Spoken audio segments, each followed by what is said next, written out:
بسم اللہ الرحمن الرحیم۔ السلام علیکم ورحمۃ اللہ وبرکاتہ۔ مناہل اسلامک اپڈیٹس میں خوش آمدید۔ وہ آخری سانس تک میری بیوی ہے۔ ایک 50 سالہ بوڑھا انگوٹھی پہ مرہم پٹی کرانا آیا۔ وہ بار بار جلدی کرنے کا کہہ رہا تھا۔ ڈاکٹر نے وجہ پوچھی تو اس نے کہا، بیٹا میں 8 بجے دوسرے ہسپتال پہنچتا ہوں۔ آندھی ہو، سیلاب ہو، بارش ہو، سردی ہو، گرمی ہو، میں کبھی لیٹ نہیں ہوا اور آج بھی نہیں ہونا چاہتا۔ ڈاکٹر نے پوچھا، بابا جی ہسپتال میں آپ کا کون ہے؟ بابا جی نے بتایا کہ میں روز صبح 8 بجے ہسپتال پہنچ کر اپنی بیوی کو اپنے ہاتھ سے ناشتہ کرواتا ہوں۔ وہ 5 سال سے بیمار ہے۔ ڈاکٹر نے پوچھا، اسے کیا ہوا؟ بابا جی بولے، اس کی یادداشت کھو گئی ہے، وہ کچھ بھول گئی، اپنا نام تک اسے کچھ بھی یاد نہیں، کسی کو بھی نہیں پہچانتی اور بولنا بھی چھوڑ دیا ہے۔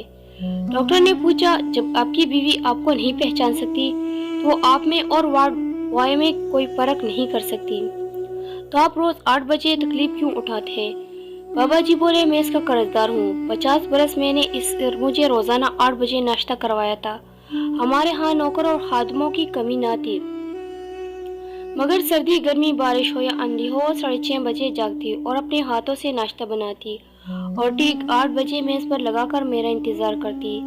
پھر بولے، جہاں تک یادداشت کا تعلق ہے تو یادداشت اس کی گئی ہے، میری نہیں۔ میں اسے پہچانتا ہوں، وہ آخری سانس تک میری بیوی ہے۔ محبت کا تعلق یادداشت سے نہیں ہوتا، نہ جسم سے نہ دماغ سے ہوتا ہے، یہ دل سے پیدا ہوتی ہے اور دل کی آخری دھڑکن تک قائم رہتی ہے۔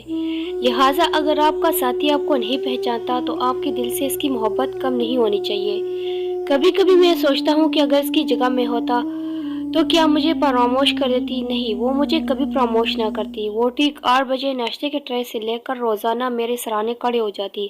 اگر میری یادداشت جانے سے اس کی محبت کم نہیں ہو سکتی تو میری محبت کیسی کم ہو سکتی ہے؟ اگر آپ کو یہ ویڈیو اچھی لگی ہے تو چینل کو سبسکرائب ضرور کیجیے گا اور اس ویڈیو کو زیادہ سے زیادہ شیئر بھی کیجیے گا۔ شکریہ۔